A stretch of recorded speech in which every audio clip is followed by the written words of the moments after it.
প্রিয় দর্শক, বিশ সংলাপে স্বাগত জানাচ্ছি। আমি আনোয়ার সাদি। আপনারা দেখছেন নিউজ 24। এই অনুষ্ঠানে আমরা অর্থনীতি, ব্যবসা বাণিজ্য, আমদানি রপ্তানি এবং দেশের মানুষের ব্যবসার খোঁজখবর জানিয়ে থাকি সমৃদ্ধির জন্য সবার। এই অনুষ্ঠানে আজকে আমাদের আলোচনার বিষয় অর্থনৈতিক অঞ্চল, বিশেষ অর্থনৈতিক অঞ্চল। আলোচনা করার জন্য স্টুডিওতে আমাদের আমন্ত্রিত অতিথি জনাব পবন চৌধুরী, তিনি নির্বাহী চেয়ারম্যান, বাংলাদেশ অর্থনৈতিক অঞ্চল কর্তৃপক্ষ। আপনাকে স্বাগত জানাচ্ছি আমাদের অনুষ্ঠানে। এছাড়াও আমাদের সঙ্গে চট্টগ্রাম থেকে আলোচনায় যোগ দিচ্ছেন মোহাম্মদ মঞ্জুর মোর্শেদ ফিরোজ, তিনি executive director Selim and brothers limited. আপনাকেও স্বাগত জানাচ্ছি। খুলনা থেকে আমাদের সঙ্গে Sharif Atiar Rahman, senior vice president, Khulna chamber of commerce and industries, তিনি যোগ দেবেন এবং এই বিষয়ে আমরা আলোচনা করব। দর্শক, আপনারা জানেন, যখন বিনিয়োগকারীরা কোনো একটি জায়গায় শিল্প প্রতিষ্ঠান গড়ে তুলতে চায় তখন তাদের জন্য জায়গা দরকার হয়। বিশেষ করে যখন দেশের বাইরের কেউ এসে একটি জায়গায় বিনিয়োগ করতে চায় কিংবা বড় পরিসরে বড় শিল্প গড়ে তুলতে চায় তখন বেশ অনেকখানি জায়গার দরকার পড়ে। কিন্তু সেই জায়গাটি যদি ব্যক্তির কাছ থেকে বা কোনো পরিবারের কাছ থেকে ভেঙে ভেঙে কিনতে যাওয়া হয় তাহলে সেটি এক ধরনের অসুবিধাই তৈরি করে।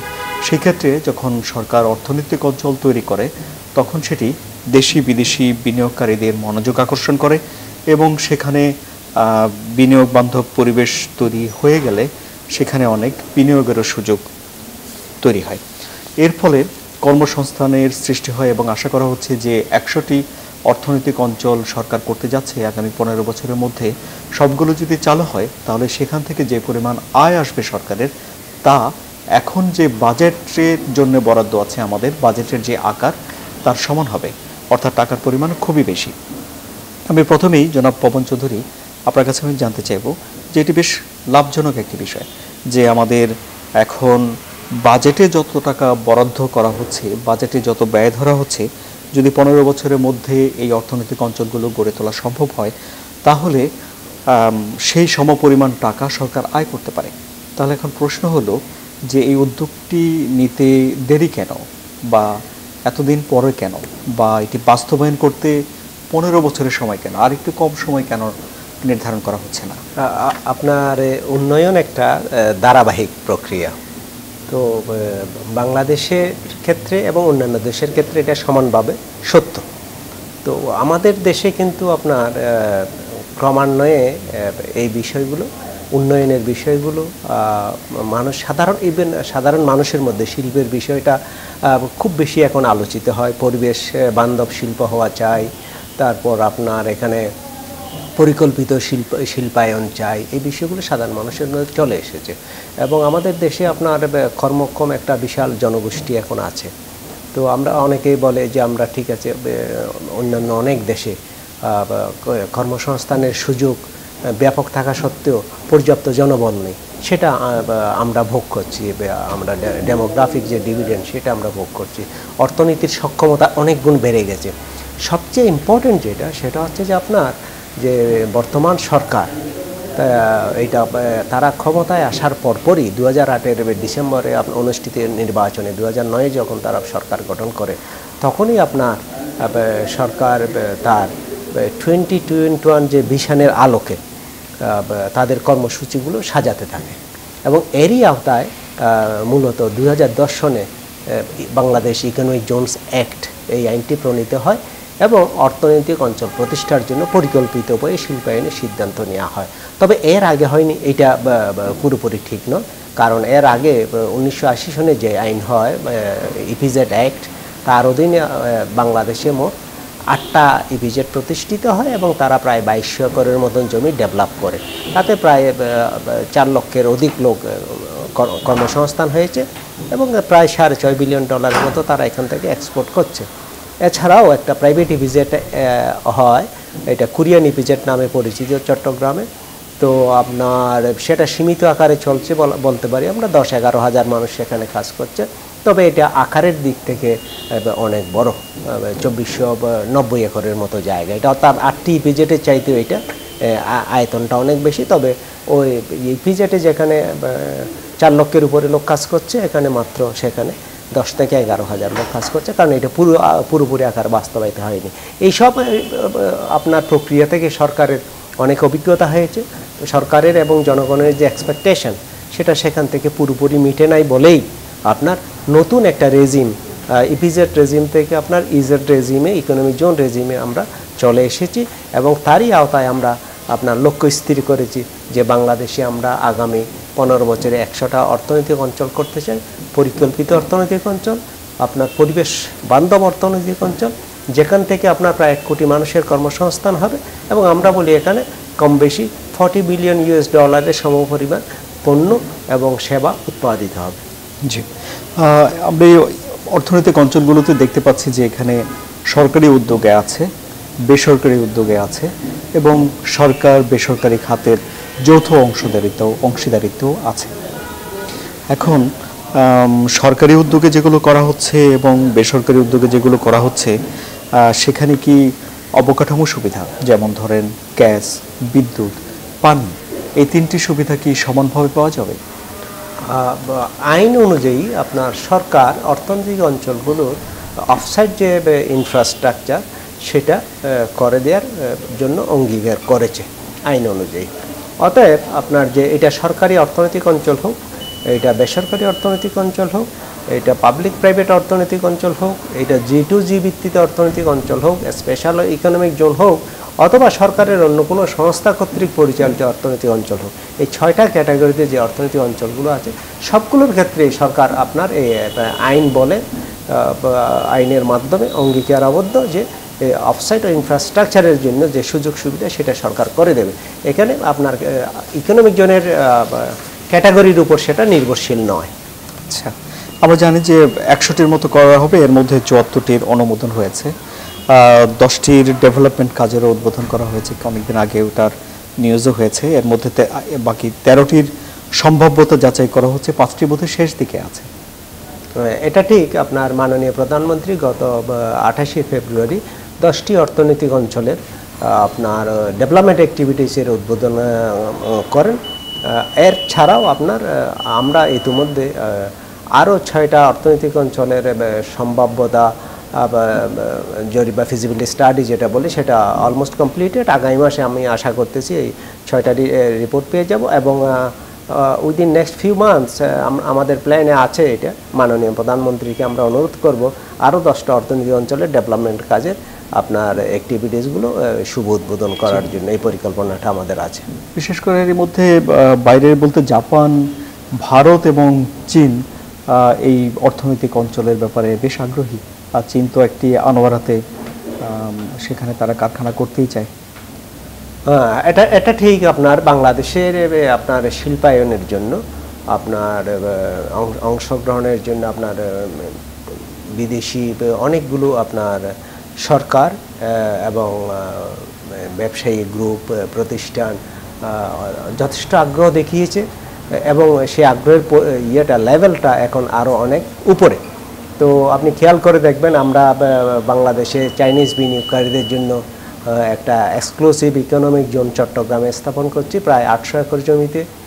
এটা মূলত উদ্যোগটা মাননীয় প্রধানমন্ত্রীর উদ্যোগ।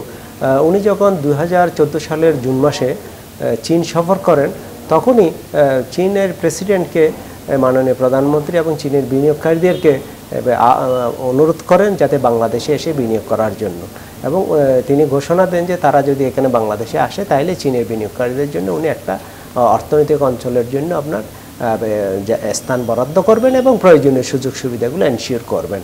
তো তারই আলোকে আপনার আমরা চট্টগ্রামে একটা অর্থনৈতিক অঞ্চল প্রায় 800 একর, এটা 794 একরের মতো জায়গা, এখানে আমরা এটা অধিগ্রহণ করি। কিছুটা খাস জমি ছিল সেটাও আমরা বন্দোবস্ত বেজার অনুকূলে নিয়ে এটা কমপ্লিট করেছি আমরা প্রসিজিওর, এবং অ্যাক্সেস রোডের নির্মাণ কাজও আমরা শুরু করেছি। তো এটির জন্য আপনার ওই China Harbour and engineering company তারা আপনার এটা ডেভেলপার হিসেবে চাইনিজ গভর্নমেন্ট তাদেরকে নমিনেট করেছে। তো এবং চাইনিজ যে প্রেসিডেন্ট আপনার অতি সম্প্রতি যে বাংলাদেশ সফর করেছেন তখন আপনার এই জোনটা ডেভেলপ করার জন্য চায়না হারবারের যে গ্রুপ প্রেসিডেন্ট বাংলাদেশে আসেন তার সাথে আমরা চুক্তি করি। তো আমরা আশা করতেছি আপনার এটার যে অবকাঠামোর যে প্রয়োজন আছে সেগুলোর জন্য অবশ্যই আমরা চাইনিজ গভর্নমেন্টকে রিকোয়েস্ট করেছি $280 মিলিয়ন আমাদেরকে লোন দেওয়ার জন্য। আশা করতেছি সেটা হয়ে যাবে। এটা অফসাইট ইনফ্রাস্ট্রাকচার ডেভেলপ করার কাজে ব্যবহৃত হবে এবং সেটা হয়ে গেলে তো আমরা আশা করি 2 বছরের মধ্যেই এই জোনটা আপনার ডেভেলপ হয়ে যাবে এবং সেখানে আপনার চীন থেকে ব্যাপক আকারে শিল্প বিনিয়োগ হবে এবং আশা করা যায় এখানে অন্তত $2 বিলিয়ন চীন থেকে বৈদেশিক বিনিয়োগ আসবে। আমরা একটু চট্টগ্রামে যোগাযোগ করতে চাই। সেখানে আছেন মঞ্জুর মোর্শেদ ফিরোজ, তিনি সেলিম অ্যান্ড ব্রাদার্স লিমিটেডের ইডি। যদি সংযুক্ত হওয়া যায় তার সঙ্গে একটু কথা বলা যেত। জি, আপনি আমাদের আলোচনা শুনছিলেন আশা করি। আমাদের সঙ্গে আছেন স্টুডিওতে বাংলাদেশ অর্থনৈতিক অঞ্চল কর্তৃপক্ষের নির্বাহী চেয়ারম্যান জনাব পবন চৌধুরী আছেন এবং আমরা অর্থনৈতিক অঞ্চল নিয়ে কথা বলছিলাম। অর্থনৈতিক অঞ্চল চট্টগ্রামেও হচ্ছে এবং কি পরিস্থিতি এখন সেখানে আছে, এর কাজের অগ্রগতি কতটুকু হয়েছে বলে আপনি জেনেছেন?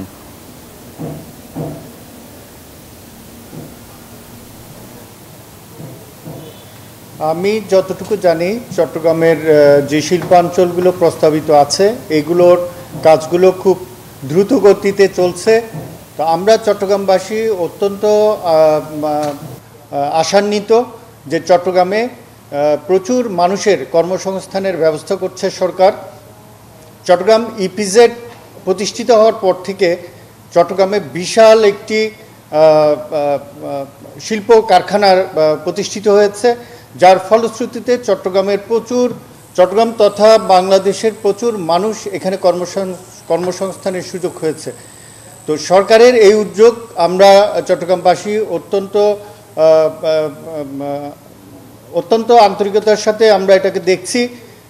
চট্টগ্রামে প্রস্তাবিত আনোয়ারায় যে প্রকল্পটি হচ্ছে, রাঙ্গুনিয়ায় প্রস্তাবিত আছে, মিরসরাইতে প্রস্তাবিত আছে, ফটিকছড়িতেও প্রস্তাবিত আছে।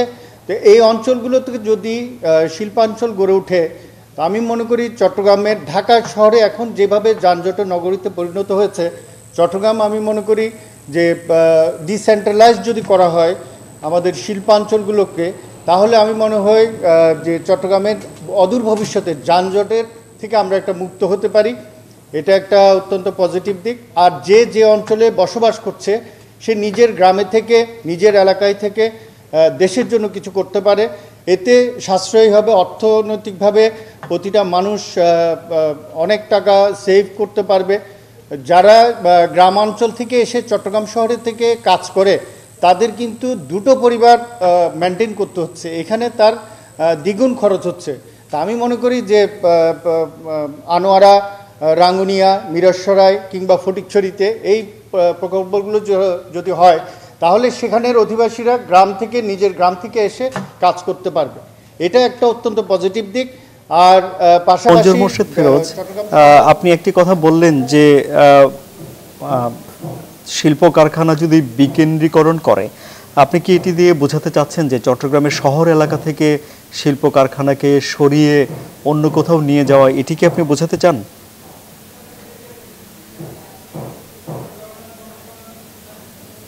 না, আমি এটাকে সরিয়ে নেওয়ার কথা বলছি না। আমি অদূর ইন ফিউচার যেগুলো হবে সেগুলো যদি ওই প্রজেক্টগুলোতে হয়,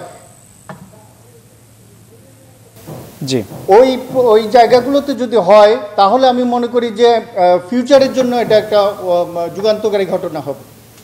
জি, আমরা আবারও আপনার কাছে ফিরব এবং স্টুডিওতে আমাদের সঙ্গে আছেন জনাব পবন চৌধুরী, নির্বাহী চেয়ারম্যান বাংলাদেশ অর্থনৈতিক অঞ্চল কর্তৃপক্ষ। আমরা আরও আলোচনা আমাদের বাকি আছে, তবে তার আগে একটা ছোট বিরতি নিতে হচ্ছে। প্রিয় দর্শক, আমাদের সঙ্গে থাকুন।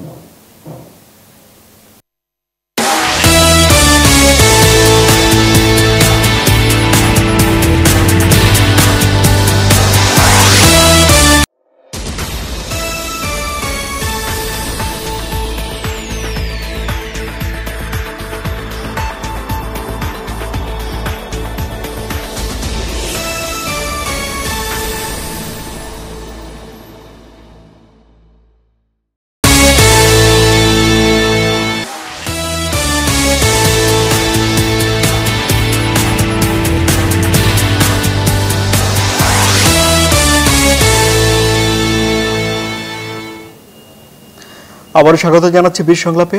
আজ আমাদের আলোচনার বিষয় বিশেষ অর্থনৈতিক অঞ্চল। আলোচনার জন্য আজ স্টুডিওতে আমাদের সঙ্গে আছেন বাংলাদেশ অর্থনৈতিক অঞ্চল কর্তৃপক্ষের নির্বাহী চেয়ারম্যান জনাব পবন চৌধুরী। চট্টগ্রাম থেকে আমাদের সঙ্গে যোগ দিয়েছেন জনাব মঞ্জুর মোর্শেদ ফিরোজ, তিনি ED Selim and brothers limited. এই মুহূর্তে আমাদের সঙ্গে খুলনা থেকে যোগ দিচ্ছেন Khulna chamber of commerce and ইন্ডাস্ট্রিজের senior vice president Sharif Atia Rahman.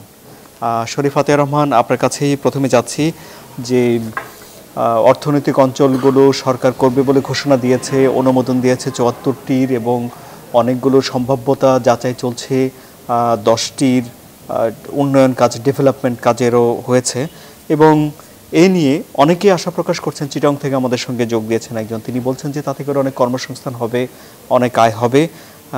খুলনাতে যেসব অর্থনৈতিক অঞ্চল গড়ে ওঠার কথা সেগুলোর এখন কি অবস্থা, কতটুকু উন্নয়ন হয়েছে বলে আপনি জেনেছেন?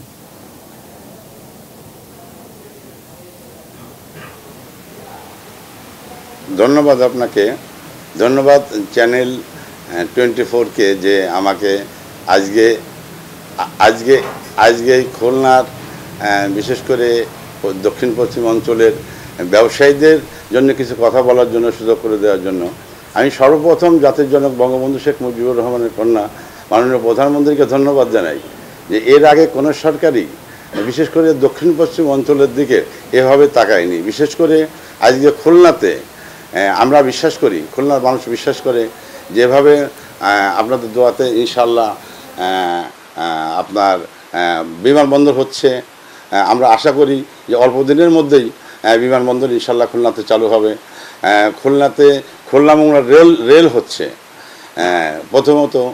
দ্বিতীয়ত আরেকটা বিষয় আপনাকে বলতে চাই যে ইনশাল্লাহ বিশেষ করে আমাদের সবথেকে বড় এক্সপেকটেশন ছিল যেটা বঙ্গবন্ধু কন্যা মাননীয় প্রধানমন্ত্রী পদ্মা সেতু। আমরা সত্যিকারের অর্থে কি এটা বলার অপেক্ষা রাখে না যে ঢাকা চিটাগংয়ের থেকে দক্ষিণ পশ্চিম অঞ্চলের মানুষ অনেকটাই অবহেলিত ছিল শুধুমাত্র যোগাযোগের কারণে, কিন্তু আলহামদুলিল্লাহ এখন আমরা আশা করি ইনশাল্লাহ 1918 সালের ভিতরে যখন পদ্মা সেতু হয়ে যাবে তখন কাওড়াকান্দির থেকে মোংলা পর্যন্ত, মোংলার থেকে খুলনা পর্যন্ত অধীর আগ্রহে খুলনার মানুষ বসে আছে যে তারা অনেক ইন্ডাস্ট্রি করবে। শুধুমাত্র আমাদের খুলনাতে গ্যাস সংকটের কারণেই, বিশেষ করে আমি যে ট্রেডের ব্যবসা করি আপনাকে বলি সেটা যে রড, সিমেন্ট এবং ইন্ডাস্ট্রি, ডেউটিন। রডের কোনো ইন্ডাস্ট্রি দক্ষিণ পশ্চিম অঞ্চলে কিন্তু এখন আর নাই, ডেউটিনের কোনো ইন্ডাস্ট্রি দক্ষিণ পশ্চিম অঞ্চলে এখন নাই, শুধুমাত্র আপনার গ্যাসের কারণে। গ্যাস না থাকার জন্যই আমরা এটা কোনো অবস্থাতেই আমরা খুলনার মানুষ কস্টিংয়ে একটা বিরাট ডিফারেন্স হয়ে যায় বলেই এই মুহূর্তে আপনার ধরেন ঢাকার থেকে চিটাগংয়ের থেকে আমাদের ট্রাক ক্যারিং করতে হয়। একটা ট্রাকে প্রতি টনে 4,000-5,000 টাকা প্রতি টনে মাল ক্যারিংয়ে খরচ হয়, যার জন্যই আমাদের এটা অনেক বড় সমস্যা। আরও বিশেষ করে আরেকটা কথা আপনাদের বলতে চাই যে আমাদের পর্যটনের কোনো বিল্ডিং খুলনাতে নাই। একটা জায়গা ওদের করা আছে গভর্নমেন্টের, সম্ভবত অল্প দিনের ভিতরেই এটা ইনশাল্লাহ শুরু হবে। আরও একটা কথা আপনাকে বলি যে আমি মাত্র দুই দিন আগেই আমি একটা ডেলিগেট এসেছিল ভারত থেকে, ওনাদের সঙ্গে আমরা একটা সৌজন্য সাক্ষাৎ করেছি।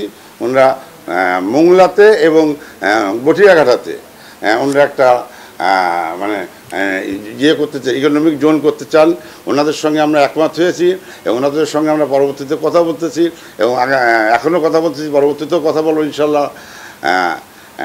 যার জন্যে আমরা আশা করি যে আল্লাহর রহমতে খুলনা শহর আগের মতো, এখন আর খুলনা ডিভিশন দক্ষিণ পশ্চিম অঞ্চল আর আগের মতো অবহেলিত থাকবে না। আল্লাহর রহমতে বঙ্গবন্ধুর নেত্রী, বঙ্গবন্ধু কন্যা আমাদের জননেত্রী শেখ হাসিনার কারণে ইনশাল্লাহ আমরা আশা করি যে ভবিষ্যতে আমরা খুলনাই হবে শহরের দ্বিতীয় সিটি। আপনাকে ধন্যবাদ। জি, আপনি আমাদের সঙ্গে থাকুন, আবারও আপনার কাছে আমরা আসব। আপনি যে বিষয়টি বললেন যে গ্যাসের সংকট, তাহলে অর্থনৈতিক অঞ্চলের জন্য তো গ্যাস লাগবে, কিভাবে এটির সমাধান হবে? আপনার অর্থনৈতিক অঞ্চলের জন্য আপনার গ্যাসটা প্রাইমারি ফুয়েল, এটা সহায়ক নিঃসন্দেহে।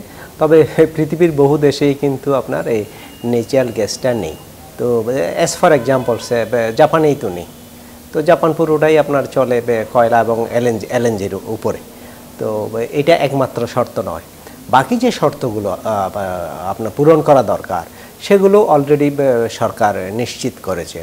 আপনার connectivity, Khulna is getting closer to Dhaka with the implementation of Padma bridge, এবং খুব কাছাকাছি এসে যাবে ঢাকার। আপনার মংলা বন্দর, আবার কাছাকাছি পায়রা বন্দরও হচ্ছে, এবং রামপালেও একটা আপনার এয়ারপোর্ট স্থাপনের প্রকল্প অনুমোদিত অবস্থায় আছে।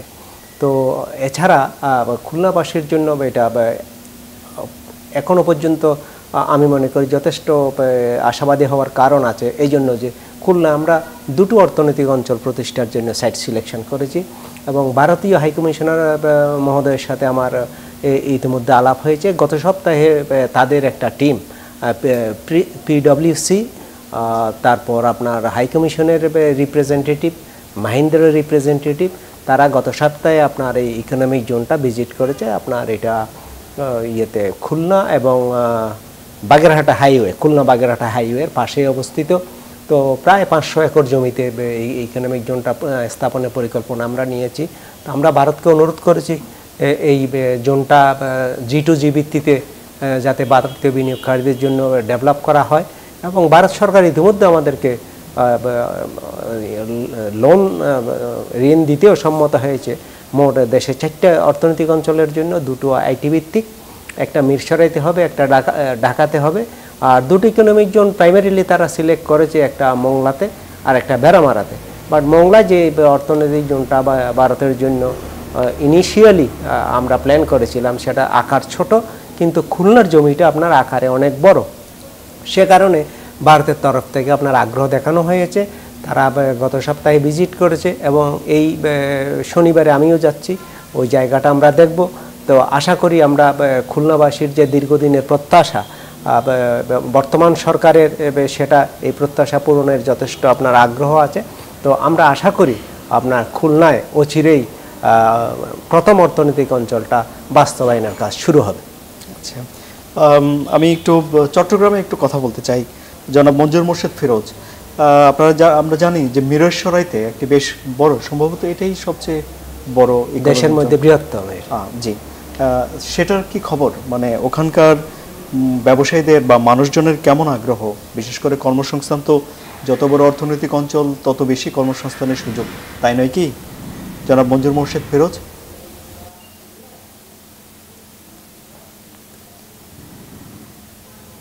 জি, আমি যতটুকু জেনেছি মিরসরাইয়ের লোকজনের কাছ থেকে, মিরসরাইয়ের যারা মানুষ রয়েছে, অধিবাসী রয়েছে, তারা বলছে মিরসরাইবাসী অধীর আগ্রহে অপেক্ষা করছে সে মহেন্দ্র খনিটির জন্য, যে তারা কখন এই কার্যক্রমটুকু পূর্ণাঙ্গরূপে শুরু হবে।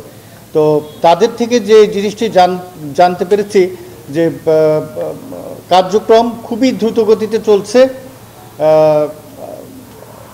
শিল্পাঞ্চল আমার মনে হয় খুব দ্রুততম সময়ের ভিতর বাস্তবায়িত হবে, এবং সেখানকার মন্ত্রী মহোদয় রয়েছেন ইঞ্জিনিয়ার মোশাররফ হোসেন সাহেব, উনি প্রতিনিয়ত এটার তদারকি করছেন, এবং আরও যারা নেতৃবৃন্দ সেখানে রয়েছেন তারা এটির ব্যাপারে খুবই যথেষ্ট গুরুত্ব সহকারে এটি বাস্তবায়নের জন্য কাজ করে যাচ্ছেন।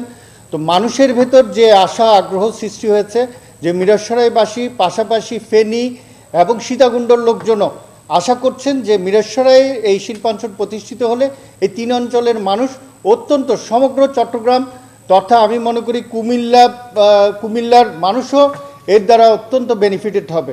যে সবার কর্মসংস্থান, প্রায় 1 লক্ষ মানুষের কর্মসংস্থানের ব্যবস্থা হবে যদি এই শিল্পাঞ্চলটুকু সম্পূর্ণরূপে কার্যকারিতা শুরু করতে পারে। শিল্প সহায়ক যেসব বিষয় আছে, যেমন ধরেন বিদ্যুৎ, গ্যাস, পানি, এসব বিষয়গুলো ওখানে মিরসরাইতে কতটুকু সহজলভ্য হবে? জনাব মঞ্জুর মোর্শেদ ফিরোজ। মিরসরাই হচ্ছে ঢাকা চট্টগ্রামের মধ্যবর্তী অঞ্চলের একটি অংশ, এবং এটা যোগাযোগ ব্যবস্থার ক্ষেত্রে সরকারের যে 4 লেন কার্যক্রম প্রায় শেষ পর্যায়ে, এটি এখন যারা ঢাকা চট্টগ্রাম মহাসড়ক ব্যবহার করছেন তারা বলতে পারে কি দ্রুততম সময়ের মধ্যে তারা চলে আসতে পারছেন।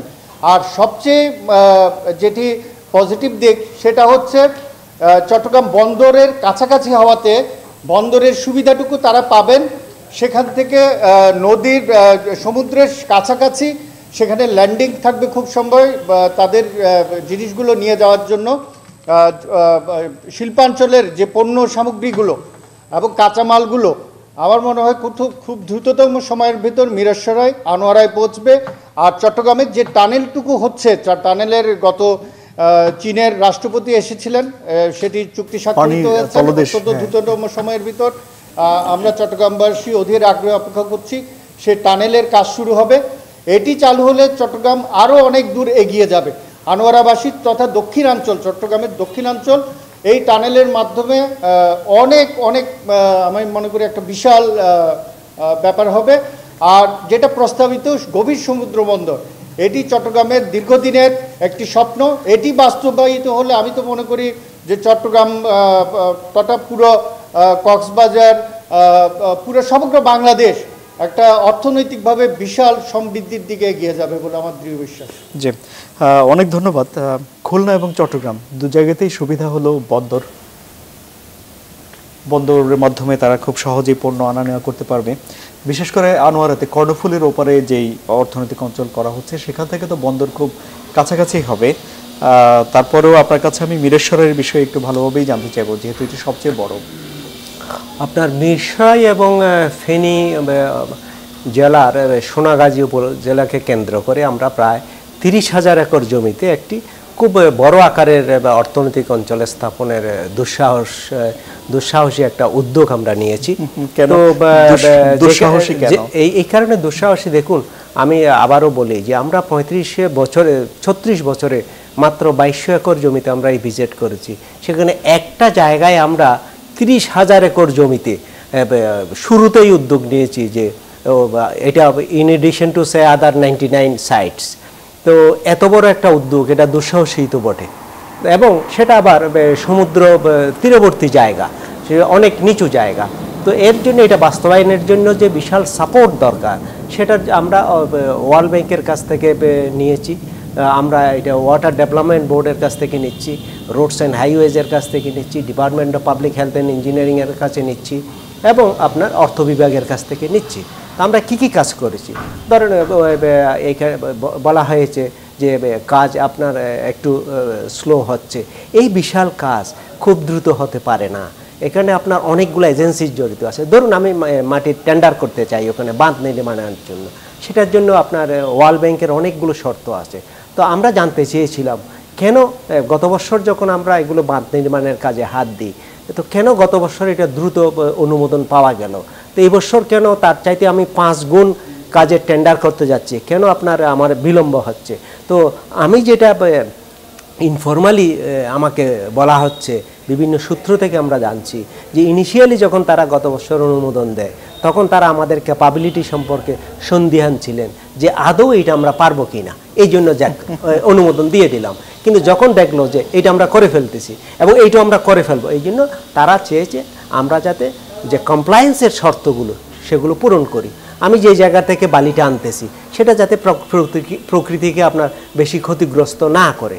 আমি যে আপনার যে এখানে কোনো পাখি আছে কিনা, এখানেও কোনো ইভেন আপনার ক্র্যাব আছে কিনা, এমন কোনো প্রাণী আমার দ্বারা ক্ষতিগ্রস্ত হচ্ছে কিনা, যে এনভায়রনমেন্টাল যে আপনার কমপ্লায়েন্স যে বিষয়গুলো আছে সেগুলো সব তারা এনশিওর করতে চাচ্ছে। এবং আমি আশা করি এটা আগামী সপ্তাহের মধ্যে ক্লিয়ারেন্স পেয়ে যাবো, সেগুলো টেন্ডারে চলে যাবে।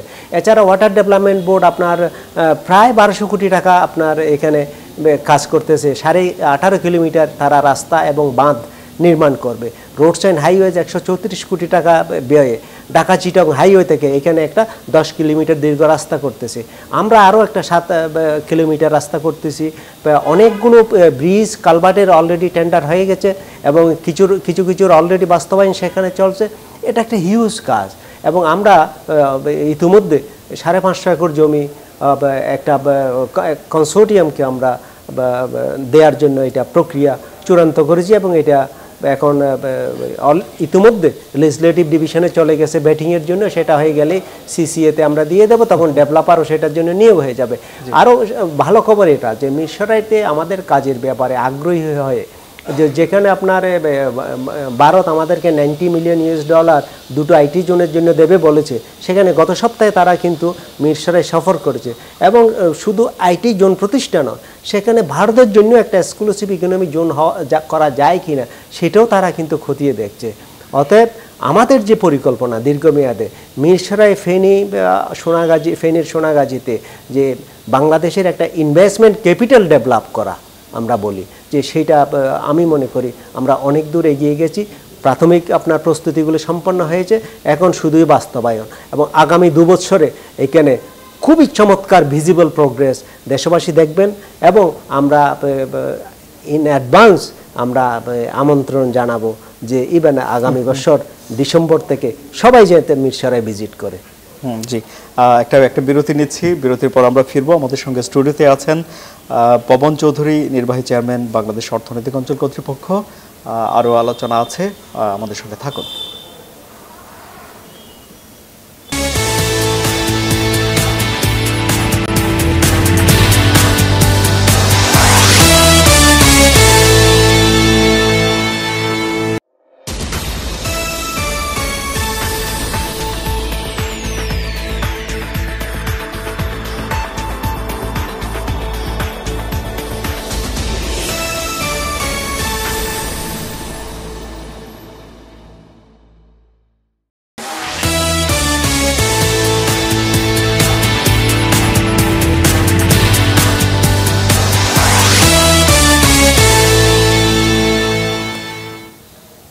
আবারও স্বাগত জানাচ্ছি বীর সংলাপে। আমরা আলোচনা করছি অর্থনৈতিক অঞ্চল নিয়ে। আমাদের সঙ্গে স্টুডিওতে আছেন জনাব পবন চৌধুরী, নির্বাহী চেয়ারম্যান বাংলাদেশ অর্থনৈতিক অঞ্চল কর্তৃপক্ষ।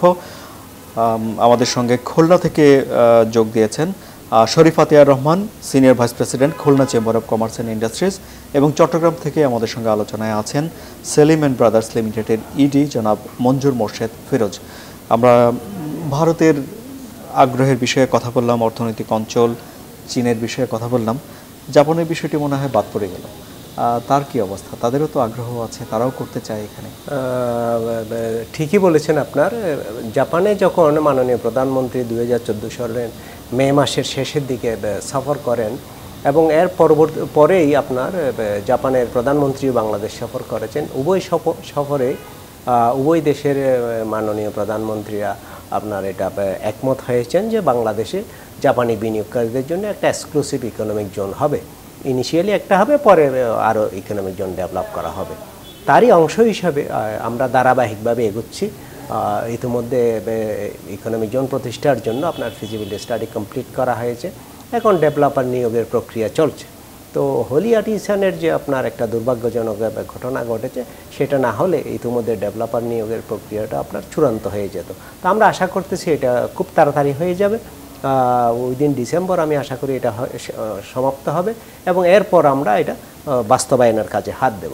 তো এছাড়াও আপনার জাইকা সাউদার্ন চিটাগংয়ে যে স্টাডিটা করতেছে একটা, এখানে সে ফর নেক্সট 50 ইয়ার্স এখানে ডেভেলপমেন্টটা কোন স্টেজে যাবে, তো সেটার জন্য তারা একটা study almost they have completed ইট।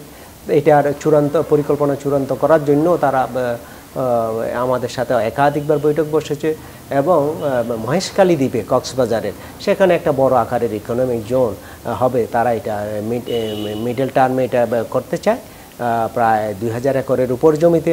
তো সেটাও চূড়ান্ত করার জন্য আমরা আগামী মাসে আমাদেরকে আমন্ত্রণ জানানো হয়েছে টোকিও ভিজিট করার জন্য জাইকা কর্তৃক।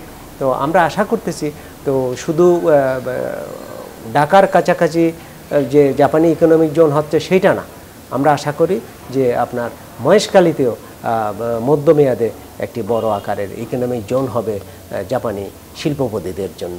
জি, ইতিমধ্যে আমাদের দেশের যোগাযোগ ব্যবস্থা অনেক উন্নত হয়েছে, অনেক সড়ক হয়েছে। 3 লাখ কিলোমিটার সড়কের অর্ধেকই 1.5 লাখ কিলোমিটার পাকা দেশের বিভিন্ন জায়গায় সংযুক্ত হওয়া গেছে। কিন্তু এই 100টি ইকোনমিক জোন, অর্থনৈতিক অঞ্চল তৈরি হয়ে গেলে এই যোগাযোগ ব্যবস্থার কি আরও একটু উন্নত হবে নাকি? আমরা মনে করি যে আপনার আমাদের যে সড়ক যোগাযোগ সেটা যথেষ্ট উন্নতি হয়েছে, একতা ঠিক, কিন্তু সেটা আমার প্রয়োজনের তুলনায় এটা পর্যাপ্ত নয়। এখনও আপনি খেয়াল করে দেখবেন, বিশেষ করে আমাদের অর্থনীতির যেটা বা মূল লাইফলাইন বলা হয় ঢাকা চট্টগ্রাম হাইওয়ে, এটা আপনার আনপ্রেডিক্টেবল। আপনি কোনো সময় আপনি 5 ঘন্টায়ও চলে যান ঢাকা থেকে চট্টগ্রামে, কোনো সময় 4.5 ঘন্টায় চলে যান, আবার কোনো সময় ইট টেক্স অ্যাবাউট 10 আওয়ার্স। তো এই আনপ্রেডিক্টেবিলিটি আপনার দূর করতে হবে। তো আমাদের এই একটা সড়ক যথেষ্ট নয়, আমাদের বিকল্প একটা এক্সপ্রেসওয়ে অবশ্য দরকার। যে অর্থনীতিতে আপনার আমরা আশা করতেছি এবছর আমাদের $34 বিলিয়ন এক্সপোর্ট হবে। তো এবং পরের বছর স্বাভাবিকভাবে এটা আরও অনেক বেড়ে যাবে। আমরা অচিরেই $50 বিলিয়ন এক্সপোর্ট করতে পারবো, এটা আমরা আশা করতেছি। ওই ধরনের একটা ইকোনমির পক্ষে, এবং চট্টগ্রামে যেখানে আমাদের মূল সমুদ্র বন্দর, এটা 95%-এর মতন আপনার ইম্পোর্ট এক্সপোর্ট হয় এই বন্দর দিয়ে। তো ওই বন্দরকে যদি আপনার কানেক্টিভিটিটা খুবই উন্নত মানের না হয়, বিশেষ করে ঢাকার সাথে, তখন আপনার অর্থনীতি বলুন, আমদানি রপ্তানি বলুন, যোগাযোগ বলুন, সব কিছু আপনার সাফার করতে বাধ্য। তো আমরা আশা করব যারা কর্তৃপক্ষ আছেন তারা অবশ্যই এটা কাজ করতেছে, এবং খুব দ্রুত, শুধু আপনার সড়ক নয়, রেল যোগাযোগের ক্ষেত্রেও যথেষ্ট উন্নতি সাধন প্রয়োজন। আমরা আশা করি সেগুলো খুব তাড়াতাড়ি হবে, এবং সেগুলো হবে আপনার অর্থনৈতিক অঞ্চল উন্নয়নের জন্য সহায়ক। একইভাবে অন্যান্য যে অর্থনৈতিক অঞ্চলগুলো হচ্ছে, তো সেগুলো আমরা একসাথে কাজ করছি সড়ক বিভাগের সাথে, এমনকি আপনার এনার্জি এবং পাওয়ার ডিভিশনের সাথে একসাথে কাজ করছি, যাতে আপনার সমন্বিতভাবে এই উন্নয়ন উদ্যোগটা সরকারের বাস্তবায়ন করা যায়। জি, আমরা একটু চট্টগ্রামে যেতে চাই। আমাদের অনুষ্ঠান একদম প্রায় শেষ দিকে আমরা চলে এসেছি। চট্টগ্রামে সেলিম অ্যান্ড ব্রাদার্স লিমিটেডের ইডি জনাব মঞ্জুর মোর্শেদ ফিরোজ, আমরা অনেক বিষয় নিয়ে আলোচনা করলাম, আপনি আমাদের অনুষ্ঠানে সংযুক্ত ছিলেন। আপনার কোনো সমাপনী কিছু আমি আপনার কাছে শুনতে চাই, আপনি যদি বলতে চান 1 মিনিটে কিছু বলা বাকি থাকলে।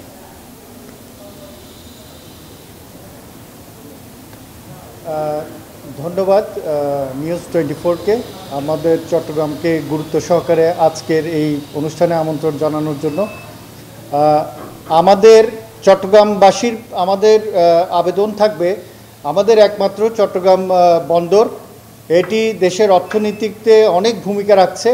এই বন্দরের যে পুরনো সরঞ্জামগুলো রয়েছে, আমি মনে করি অত্যাধুনিক আরও কিছু সরঞ্জাম এনে এই বন্দরকে আরও আধুনিকায়ন করা উচিত, যাতে আমাদের পুরো অঞ্চলগুলোকে, আমাদের অর্থনৈতিক অঞ্চলগুলোকে যে কাঁচামালগুলো আসবে সেগুলো অত্যন্ত দ্রুততম সময়ের মধ্যে যেন প্রতিটি প্রতিষ্ঠানে পৌঁছে যায়, এই ব্যবস্থাটুকু করতে হবে। আমাদের যারা এক্সপোর্ট ওরিয়েন্টেড আছি, আমাদের এক্সপোর্টগুলো যেন আমরা দ্রুততম সময়ের ভিতর দিতে পারি।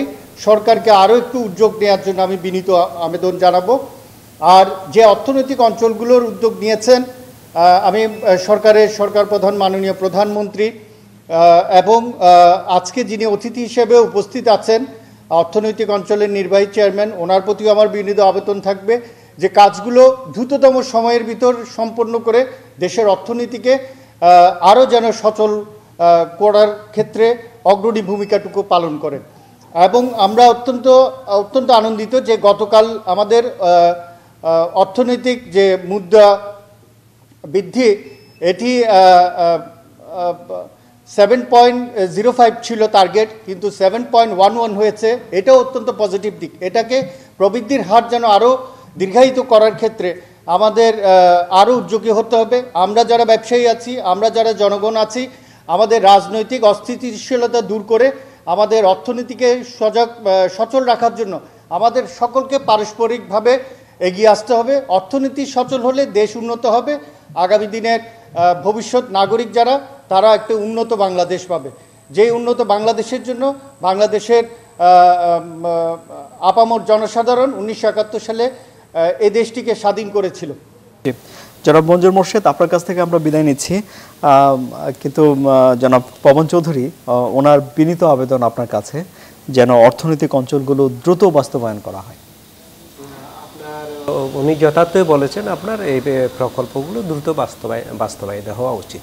তো খেয়াল রাখতে হবে, আমরা বলেছি যে আমরা আগামী 15 বছরে 100টা অর্থনৈতিক অঞ্চল দেশে বাস্তবায়ন করব, যাতে প্রায় 1 কোটি মানুষের মতো কর্মসংস্থান আমরা করতে পারি। তো আমরা এই পর্যন্ত প্রায় এখন অ্যাকচুয়ালি 11টা ইকোনমিক জোনে এখন উন্নয়ন কাজ হচ্ছে এবং 3টা ইকোনমিক জোনে অলরেডি শিল্প স্থাপন শুরু হয়ে গেছে। তো এবং ওই 3টাই ঢাকার আশেপাশে, ঢাকার পাশে আরও একটা private economic zone, Abdul Monem private economic zone, they have started selling land.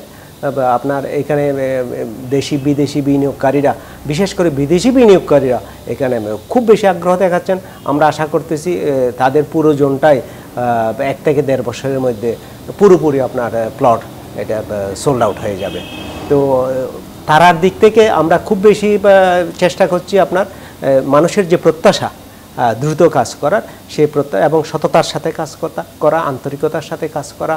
তো আমরা এই প্রত্যাশার সাথে আপনার তাল মিলানোর জন্য আপ্রাণ চেষ্টা করছি এবং আমরা খুবই আশাবাদী যে মানুষের প্রত্যাশা আমরা পূরণ করতে পারবো। জি, আমরা এবার একটু খুলনাতে যেতে চাই। খুলনাতে আছেন Sharif Atiar Rahman, senior vice president, Khulna chamber of commerce and industries. আপনি আমাদের অনুষ্ঠানে ছিলেন, অনেক কিছু আলোচনা হয়েছে, আমরা অনুষ্ঠান শেষ করব। তার আগে আপনার কোনো সমাপনী কথা থাকলে সেটা শুনতে চাই, বলুন।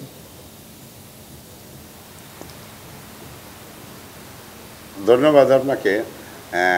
আপনি জানেন যে আপনার তেরোখাদা এবং বটিয়াঘাটা এই দুটা জায়গাকে ইকোনমিক জোন হিসাবে ঘোষণা করছে বাংলাদেশ গভর্নমেন্ট এবং অচিরেই ইনশাল্লাহ এ সমস্ত কাজকর্ম শুরু হবে। সবথেকে বড় কথা কি, আমি যেটা বিশ্বাস করি যে অবশ্যই কিন্তু খুলনা এবং দক্ষিণ অঞ্চল, বিশেষ করে এখানে আমাদের যে সিকিউরিটি এবং আমরা যে নিরাপত্তা, আমাদের যে এখানকার যে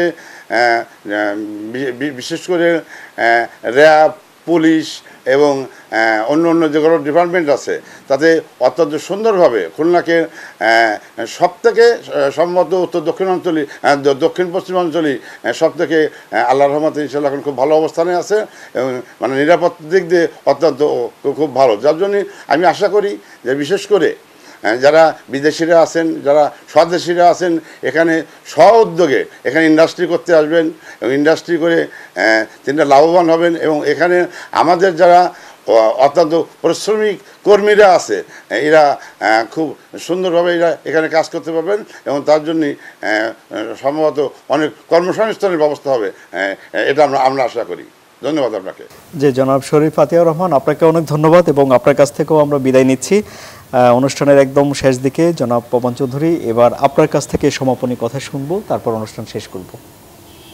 আমরা যে অর্থনৈতিক অঞ্চল প্রতিষ্ঠার যে এই বিশাল উদ্যোগ নিয়েছি, তো এক্ষেত্রে আমরা সবচেয়ে বেশি গুরুত্ব দিচ্ছি যে স্টেক হোল্ডার যারা আছে, বিশেষ করে আপনার গভর্নমেন্ট এজেন্সিস এবং প্রাইভেট আপনার যারা সেক্টরে যারা লিডিং বিজনেসম্যান আছেন। তো আমরা খুব বেশি চেষ্টা করছি, যেহেতু সরকারি মেকানিজমে আমরা আছি, স্বাভাবিকভাবে সরকারি কর্মকর্তারা আমাদেরকে খুব বেশি সহায়তা করছেন সরকারের এই প্রাইম মিনিস্টারের আপনার এই উদ্যোগটা বাস্তবায়নের জন্য, সফল বাস্তবায়নের জন্য, যাতে মাননীয় প্রধানমন্ত্রী যে স্বপ্ন দেখেন একটা 2041 সাল নাগাদ উন্নত সমৃদ্ধ বাংলাদেশ উপহার দেওয়ার। তো এইটাতে সরকারের সব সংস্থা, সব ডিপার্টমেন্ট একযোগে আমরা কাজ করছি। তো কিন্তু আশ্চর্যজনক ব্যাপার হলো, আমরা যে প্রাইভেট সেক্টরের সাথে যে আপনার যে আন্ডারস্ট্যান্ডিং একটা গভর্নমেন্ট ডিপার্টমেন্টের সাথে, অথরিটির সাথে, সেটা আমি বলি অত্যন্ত চমৎকার এবং এই কেমিস্ট্রিটা এত ভালো হয়েছে যে আমরা প্রাইভেট সেক্টরের থেকে ইতিমধ্যে আমরা প্রায় 11টা অর্থনৈতিক অঞ্চলে তাদেরকে আমরা লাইসেন্সিং প্রক্রিয়া নিয়ে এসেছি এবং আরও প্রায় 20টার মতন প্রাইভেট ইকোনমিক জোন প্রতিষ্ঠা হবে বলে আমরা আশা করছি। এবং আমার নিজের দায়িত্ব হবে, আমার সহকর্মীদের দায়িত্ব হবে প্রাইভেট সেক্টরে যে আস্থা আমাদের উপর স্থাপিত হয়েছে সেটা যাতে আমরা ধরে রাখতে পারি এবং মানুষের যে প্রত্যাশা আমরা জাগিয়ে তুলেছি, মাননীয় প্রধানমন্ত্রী যে প্রতিশ্রুতি দিয়েছেন মানুষকে উন্নত সমৃদ্ধ বাংলাদেশ প্রতিষ্ঠার, সেই প্রতিশ্রুতি পালনে যাতে আমরা একটা সহায়ক ভূমিকা পালন করতে পারি, এই দোয়াটাই আমরা মানুষের কাছ থেকে চাই।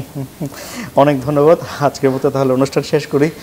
প্রিয় দর্শক, আজ আমাদের আলোচনার বিষয় ছিল বিশেষ অর্থনৈতিক অঞ্চল। চট্টগ্রাম থেকে আমাদের সঙ্গে যোগ দিয়েছিলেন Manzur Morshed Feroz, ED Selim and brothers limited. Khulna থেকে আমাদের সঙ্গে যোগ দিয়েছিলেন Sharif Atiar Rahman, senior vice president, Khulna chamber of commerce and industries, এবং স্টুডিওতে ছিলেন জনাব পবন চৌধুরী, নির্বাহী চেয়ারম্যান, বাংলাদেশ অর্থনৈতিক অঞ্চল কর্তৃপক্ষ। তাদের সবাইকে অসংখ্য অফুরান ধন্যবাদ। সবচেয়ে বড় কথা, প্রিয় দর্শক যারা আপনারা আমাদের সঙ্গে ছিলেন, আপনাদের সবাইকে অনেক অনেক ধন্যবাদ জানাচ্ছি এবং আগামীকাল বেলা 12টায় আবারও বীর সংলাপ দেখার আমন্ত্রণ জানাচ্ছি। ধন্যবাদ।